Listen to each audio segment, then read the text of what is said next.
The Iron Giant is a guy that I was a big fan of, a guy that this organization was a big fan of, a guy that this organization really did think a few years ago had the chance to push Carter Hart for time. And they really did believe in. And unfortunately, a few things kind of derailed his career. But the Flyers traded Ivan Fedotov and his remaining cap hit to Columbus. They got back a 6th-round pick.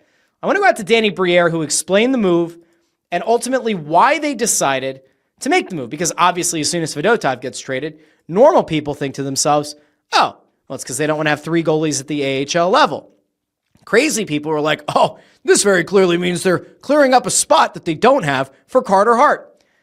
Let's go out to Danny Briere and have him explain why they ultimately chose to trade Ivan Fedotov. This is the first time we're talking to you since you traded Ivan the other day. What does that speak to the depth you have at the position? Were you just looking for roster, salary cap flexibility? Can you just take us through the thought mindset there? A little bit of everything.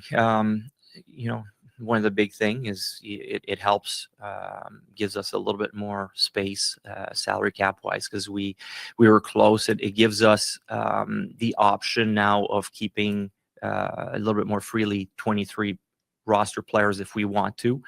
And the fact is Carson Bjarnason turned. Before he gets to this, Fedotov is a guy that I don't think they gave up on. Fedotov is a guy who I think ultimately got screwed by a whole bunch of different factors. Getting sent away for a year of military service in Russia did not help things. Him not having the ability to spend a year in like the AHL to develop as the Flyers probably would have wanted him to when he first got over here is probably part of that. They gave him a multi-million-dollar contract for multiple years, and they weren't going to have that guy sitting in the AHL. So he never really got to develop. Remember, his actual arrival to the U.S. came out of nowhere, and then he ended up in a goalie rotation at the NHL level. And I don't think he ever really had a fair shake. Even last year, you're looking at times where Kolosov and Fedotov, it's a really weird 3-ring circus because Ersson's in there as well, and then Ersson goes out a few times with groin injuries. No one ever actually had the opportunity to develop the appropriate way or to be able to put their stamp on the starting job, or even to be the lead backup and the number 1 backup for the entirety of a season. So I don't think Fedotov was ever really given much of an option. The problem is, age-wise, between him and Kolosov's like 6 years younger. You're probably going to stick with the guy that's owed less money, is younger, is viewed as like the more dynamic goalie. And you don't want to trade that guy away. Oh, and by the way, if you can clear up the space, and Danny talks about the roster flexibility, but if you can trade that cap number away, it just helps you in a whole lot of ways. It allows them to have Ryan Ellis on IR instead of season-ending LTIR. It gives them some help. Now let's go back to Danny. Pro, he's a prospect that we want to develop, and having 2 guys that were probably going to take ice time away from him in his development, we wanted to clear the path there a little bit for him to play.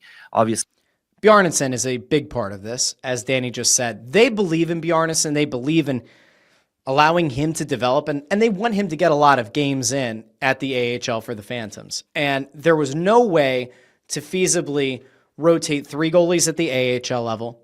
They were not going to do the 3 goalies at the NHL level again. And so ultimately something had to give. Now, could the Flyers have not signed Dan Vladar, had Kolosov be the backup at the NHL, or have Fedotov be the backup at the NHL level? Yes. Is it more likely that some combination of Briere, Jones, and Tocchet sat down and said, yo, we might not be a Stanley Cup contender, but we also don't want to be a bottom 5 team in the league again. We simply cannot allow an Ersson-Fedotov tandem to be what we go into a season with. I think it's probably pretty likely. And so you're not going to rotate 3 goalies at the AHL level. Fedotov's the one that would have helped the most in a lot of ways. I bet the Flyers would have gotten a better pick if they had traded Kolosov just because of the contract and the age. But you're able to move Fedotov. And Columbus wanted a goalie, and they got one. See, now we see Kolosov as the number 3. But clearly now Carson will be the number 4, and will get some games and hopefully pushes and, earns, more starts as the season goes by. So, and let's be really clear about this, and we'll take this down for a sec. Let's be really clear about something. Bjarnason doesn't have to be the starter at Lehigh Valley this year. Kolosov can end up getting, I don't know, 2/3 of the games, maybe a little bit less. It's not going to be a 50-50 split. They want to see what Kolosov has. Because, like, if they look at Kolosov at his age, with most of a season in the AHL, and they say, no, this guy is, like, actually not bad. This guy can actually play and get a look at the NHL level. Maybe they do move off of a Dan Vladar. Maybe they do consider moving off of a Sam Ersson next offseason. And then maybe you do see an Alexei Kolosov end up at the NHL level. It's entirely possible. I don't think anybody in the organization right now looks at Kolosov and says, that guy is going to be a bona fide number one. Not a soul. I do think they look at Kolosov and say, that guy can be a number two. Yeah, he could be. But he needs seasoning, and he needs to, like, play in the AHL. Last year was a mess. There are a whole bunch of factors that it seems like led to Kolosov not playing in the AHL. And I think ultimately, like, if we just look at this from a macro view and you compare this to, like, what happens in other leagues with other players, could I envision a scenario where maybe, possibly, Alexei Kolosov and his camp, his agent, representatives, etc., they look at this last year and go, yo, we thought he was going to have a legitimate chance to be, you know, the backup going into the 24-25 season. And then Fedotov came out of nowhere, was like airdropped from a plane and ended up signing his contract before Kolosov could even get his visa. Remember when that happened? And they probably felt like, wow, we were kind of sold a certain situation, and now there's not even a path to that. Kolosov could have played another year in the KHL and then come over. The goal wasn't to play in the AHL, and that might have led to some friction between his camp and the Flyers. It seems like after last season being such a mess, somebody within Kolosov's camp, or maybe Kolosov himself, said, I can't do that again. I can't be part of a rotation again. But I really don't have a path back to the KHL because I signed this deal with the Flyers. I need to play wherever they need me to play. And ultimately, if he wants to have a career in the NHL, that's the way to go. Maybe there isn't going to be a scenario here where Alexei Kolosov does end up being the long-term backup for the Flyers or think he has a chance to become the starter for the Flyers.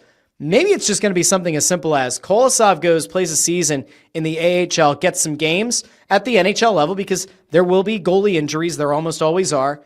And he puts up some good film, and there's a team that does ultimately trade for Kolosov. And the Flyers look at it and say, cool, Bjarnason got to play games, not have the pressure being the starter. Kolosov was the starter for a year.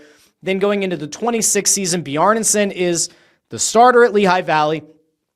And maybe by that point, Zavragin comes over. Or by the 27th season, Zavragin comes over. They have this pipeline of goalies that they're very interested in and that they are very intrigued by and that they ultimately think are going to be part of the long-term vision of this team.